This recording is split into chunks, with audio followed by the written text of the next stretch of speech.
বিকালের নাস্তায় বাচ্চাদের টিফিনে অতিথি আপ্যায়নের এই ডিমের পিঠাটা ঝটপট তৈরি করা যায়। হ্যালো এভরিওয়ান, লিমাস কিচেন ড্রিম পেজে সবাইকে ওয়েলকাম করতেছি। আসসালামু আলাইকুম। সবাইকে অনুরোধ করব ভিডিওটা না টেনে সম্পূর্ণ ভিডিওটি দেখে সুন্দর একটা গঠনমূলক কমেন্ট করতে। তো আমি এখানে মেজারমেন্ট কাপের 1 কাপ আটা নিয়েছি। আপনারা চাইলে ময়দাও দিতে পারেন। 2 টেবিল চামচ চিনি, 2 টেবিল চামচ গুঁড়া দুধ, স্বাদ মতো লবণ, 2 টেবিল চামচ রান্নার যে রেগুলার সয়াবিন তেলটা ইউজ করে থাকি আমরা, সেখান থেকে 2 টেবিল চামচ পরিমাণ। তারপর একটু একটু পানি নিয়ে আমরা ব্যাটারটা তৈরি করে নেব। একবারে পানিটা বেশি দিব না, কারণ তাহলে পাতলা হয়ে যেতে পারে। তাই একটু একটু করে পানিটা দিয়ে ব্যাটারটা এভাবে ভালো করে আমার সব মিশ্রণটি ভালো করে এভাবে একটা ব্যাটার তৈরি করে নিব। এটা দেখে বোঝা যাচ্ছে যে পাতলাও না ঘনও না, এভাবে তৈরি করতে হবে। আর এই যে প্যানের ভিতরে হালকা একটু তেল দিয়ে ব্রাশ করে নেব।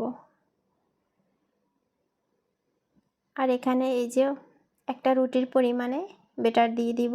দিয়ে আমরা আবার এটাকে একটু ঘুরিয়ে প্রায় 30 সেকেন্ডের মতো এটাকে আমরা ঢাকনা দিয়ে একটু ঢেকে দিব। ঢাকনাটা উঠিয়ে একটা ডিম দিয়ে দেব, 1 চিমটি লবণ। ব্রাশটার সাহায্যে ডিমটাকে ভালো করে ভেঙে দিতে হবে।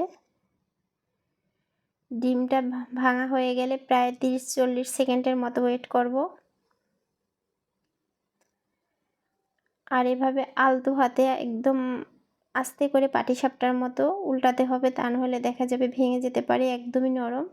আর এক সাইড দিয়ে তেল দিয়ে দিতে হবে। আমি এটা এখন এই ডিমের পিঠাটা পুরো তেলেই ভেজে নিব। আর একটু কষ্ট করে মনে রাখতে হবে যে এটা হাই হিটে ভাজা যাবে না, মিডিয়াম আছে একটু ধৈর্য সহকারে সময় নিয়ে ভাজতে হবে, তা নাহলে দেখা যাবে উপরটা ব্রাউন কালার হয়ে যাবে, ভিতরটা কাঁচা থেকে গেলে ডিম ডিম গন্ধ আসতে পারে। আর এই টিফিনটা কিন্তু আমার মীরামণির খুবই পছন্দের একটা খাবার, তার জন্য আমি প্রায় এটা টিফিনে তৈরি করে নিয়ে যেয়ে বাসায় বিকালে নাস্তায় বাচ্চাদের দিয়ে থাকি।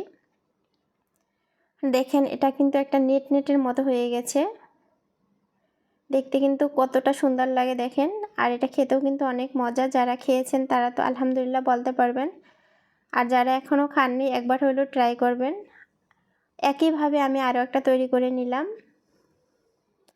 আর আমার যে প্রথমবারে তেলটা বেশি দিয়েছিলাম, তেলটা এক সাইড থেকে আমি ঢেলে রেখেছি, এই যে আবার তেলটা দিয়ে দিলাম। দিয়ে একইভাবে আমি ওটাকেও এভাবে মিডিয়াম আঁচে ভেজে নিব। খুব সহজভাবে দেখানোর চেষ্টা করেছি।